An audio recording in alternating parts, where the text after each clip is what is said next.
5월 4일부터 6일 사이에 월드 백신 콩그레스가 열립니다. 이민호미 홈페이지에 일정이 올라와 있다는 것은 참가하겠다는 것이죠. 누가 참가하고 무슨 발표를 할지 보도록 하겠습니다. 월드 백신 콩그레스 홈페이지에 들어오면 이렇게 일정에 대한 소개가 대문에 있는 것을 볼 수 있습니다. 가운데 트레이드 마크를 보면 제약바이오 차트처럼 등락률이 심하게 그려져 있는데 마지막에 고점에서 횡보하며 멈추더니 하방으로 찍 그어놓은 것을 알 수 있습니다. 의미심장한데 신약 개발은 성공률이 10%죠. 물론 진짜로 그렇게 생각하는 건 아니고 옆에 콩그레스를 적기 위해 칸막이 한 거라 생각합니다. 키노트 스피커는 기조 연설자라는 뜻인데요. 보면 유니세프에서도 오고 WHO에서도 오는 것을 볼 수 있습니다. 아무래도 현재 코로나로 백신에 대한 기대감과 우려가 많은 만큼 여러 단체에서도 관심을 가지고 있을 거라 생각하는데요. 2021년도 스폰서를 보니 이뮤노믹 테라피틱스가 있는 것을 확인할 수 있습니다. 플래티넘, 골드, 실버, 브론즈 이렇게 등급이 나뉘어져 있는데요. 이뮤노믹 테라피틱스는 브론즈 스폰서네요. 2021년 스피커스를 보면 어느 기업에 누가 발표하는지 알 수가 있습니다. 백신 콩그레스니까 백신 기업들에서 임직원이 나와 발표를 하는 것이겠죠. 여기에 이뮤노믹 테라피틱스가 있을까요? 네, 이뮤노믹 테라피틱스의 헐박사도 있는 것을 확인할 수 있습니다. 나무 앞에 사진을 찍은 헐박사의 사진이 보입니다. 스피커로 이뮤노믹 헐박사도 올라와 있습니다. 자, 클릭을 해서 구체적인 설명을 보도록 하겠습니다. 참고로 주위의 사람들을 보면 모더나에서도 나오고 FDA에서도 나오고 GSK에서도 연설자들이 나온 것을 볼 수 있습니다. 자, 설명 하단에 appearances라고 적혀 있습니다. appearance는 출연, 등장한다는 뜻인데요. 어디에 참석하느냐? 당연하게도 월드 백신 콩그레스를 말하는 것이겠습니다. WBC라고 하면은 월드 백신 콩그레스의 줄임말이라는 것을 알 수 있고 메인은 5월달이니까 5월에 열리는 월드 백신 콩그레스에 참석한다는 사실을 알려주는 것입니다. 그리고 우리가 스피커 메뉴를 클릭해서 들어온 것이니까 그냥 참석해서 발표를 듣는 것이 아니라 적극적으로 헐박사도 발표하는 것을 알 수 있겠습니다. 그 밑에는 발표 주제를 나타낸 것으로 보이는데요. T셀 이뮤노테라피에 대해서 발표하는 것을 알 수 있습니다. 적응증은 GBM이라고 하는 교모세포종이고요. 쉽게 말해 뇌종양입니다. 어떤 방법으로 치료하느냐? 바로 안티젠 프레젠테이션이라고 하는 항원 제시세포를 이용해 치료합니다. 대표적인 항원 제시세포는 대식세포와 수지상세포가 있습니다. 선천면역인데요. 우리 몸에 항원이 들어오면 선천면역이 먼저 작동합니다. 그리고 항원의 조각을 후천면역세포인 T셀과 B셀에게 알리면서 적응 면역이 시작됩니다. 이뮤노믹이 가지고 있는 ITI-1000은 이 과정에서 항원 제시 능력을 강화하는 플랫폼 기술을 가지고 있습니다. 항원 제시를 잘하게 되면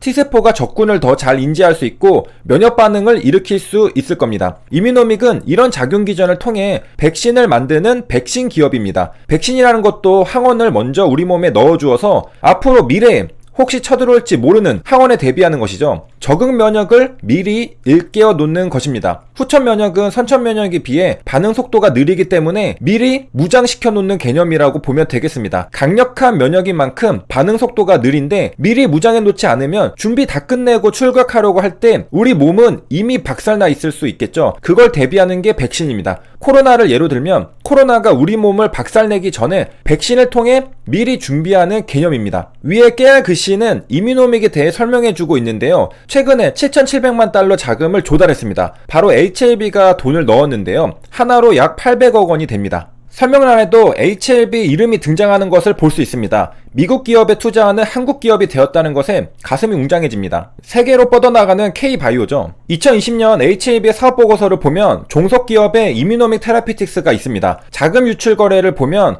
출자에 하나로 약 700억 원이 적혀 있는 것을 볼 수 있는데 이 돈이 이뮤노믹 지분을 인수하는데 들어간 돈입니다. HLB는 돈을 넣고 이뮤노믹의 지분을 취득했고요. 반대로 이뮤노믹은 지분을 주고 파이프라인을 개발할 자금을 조달한 것입니다. 앞서 본 800억과 700억 차이가 100억 원 정도 나는데요. 환율 차이거나 2020년 말 이후 2021년에 추가로 자금이 들어갔을 수도 있습니다. 2019년에 투자했을 수도 있지 않은가? 정기 자금 유출 거래를 보면 이뮤노믹 테라피틱스를 찾을 수 없으므로 2019년에는 출자하지 않았고 2020년에만 출자한 것으로 볼 수 있습니다. 만약 2019년에도 투자했다면 정기 자금 유출 거래에도 이뮤노믹 지분 투자권이 찍혀 있어야 하는 것이죠. 그보다는 HLB 그룹이 투자한 것이니까 아마도 넥스트 사이언스가 투자한 지분도 포함해서 800억 원을 말한 것으로 생각할 수 있겠습니다.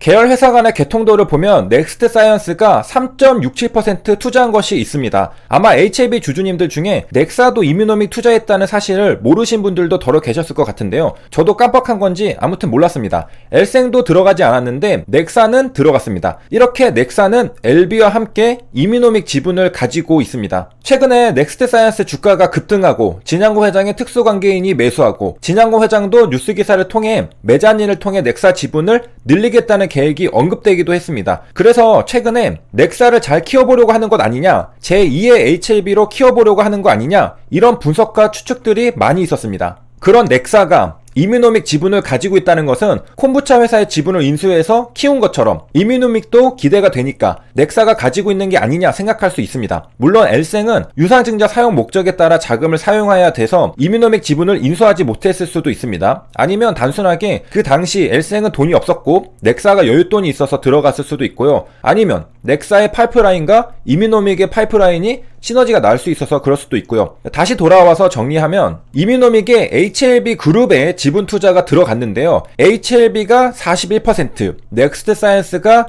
약 4% 들어갔습니다. 그래서 이뮤노믹 소개에서 보이듯이 HLB 그룹이 투자한 돈이 약 800억 원인데 이것과 HLB 공시에 약 700억 원, 차이가 약 100억 원 정도 나는 부분은 넥스트 사이언스 투자 지분도 포함해서 계산한 게 아닐까 생각해 볼 수도 있겠습니다. 물론 그냥 환율 차이일 수도 있겠고요. 좀 더 자세히 검토를 위해 2020년 넥스트 사이언스 사업 보고서를 보면 이뮤노믹 투자권이 있습니다. 단순 투자로 적혀 있는데요. 4월 23일에 최초 취득을 했네요. 얼마를 들어갔느냐? 61억 원 들어갔습니다. 그러니까 아까 800억 원과 700억 원 차이가 100억 원 정도 나는데 그 차이가 환율하고 넥사 지분하고 계산하면 얼추 맞겠다고 생각할 수 있습니다. 60억 원이니까 넥사도 이뮤노믹에 은근히 많이 지분 투자로 들어간 것입니다. 결코 작은 돈은 아니죠. 이것은 이뮤노믹 유상증자에 넥사가 참여해서 100만 주를 취득한 것입니다. 다시 이뮤노믹 소개로 돌아오면요. 전반부는 이뮤노믹에 대한 소개를 하고 있고 후반부는 헐 박사에 대한 소개를 하고 있습니다. 우리가 CEO가 어떤 사람인지 어떤 능력을 가지고 있는지도 알고 있으면 투자에 도움이 되는데요. 베리스모의 경우에는